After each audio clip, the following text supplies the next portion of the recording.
Join me now, once again, is former NASA astronaut and commander at the International Space Station, Leroy Chiao. Leroy, thank you for giving me 3 mornings of your time this week. Let's try this once again. Slated for 7:03 p.m. Eastern Time. How confident are you that this is going to do the trick? It looks like everything's going very smoothly. As you mentioned, the hydraulic issue was very minor and just needed to be purged. So the vehicle and the rocket, was never in question. This hydraulic unit was part of the launch support structure, and so it was easily accessible and taken care of. Weather forecast looks good. The crew's ready, I'm sure. So I'm very confident we'll see a launch tonight. If it doesn't happen tonight, I know there's another window of opportunity Saturday night at 6:41 p.m. What goes into calculating those specific launch times for NASA down to the minute?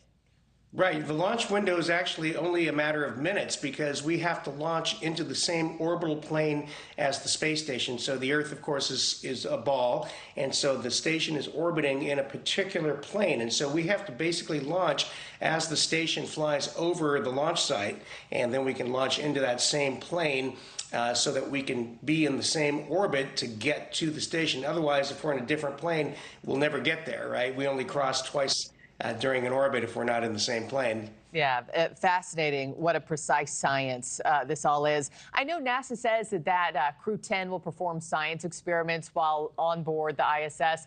What exactly will they be doing up there to help expand human space exploration?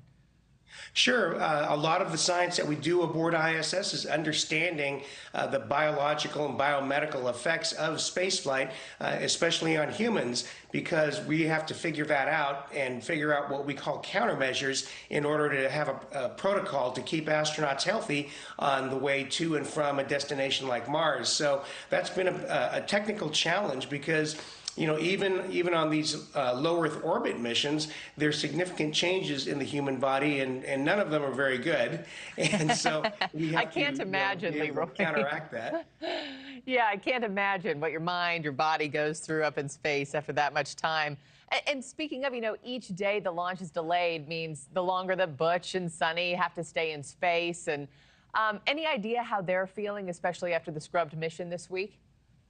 Oh, I think they're in good spirits. I mean, I'm sure they understand what's has been communicated to them, and they understand what the problem was, and I'm sure they're just as confident it's going to go tonight. And after 9 months in space, that's 50% longer than the average, if you will, long duration flight to ISS. I'm sure they're eager to come back down. They're eager to come back down. I certainly would be. Hey, Leroy Chiao, thank you so much. Hopefully tonight does the trick, and we're talking about them coming back home sometime in the coming days. Thank you, sir. Appreciate it. My pleasure. Thanks.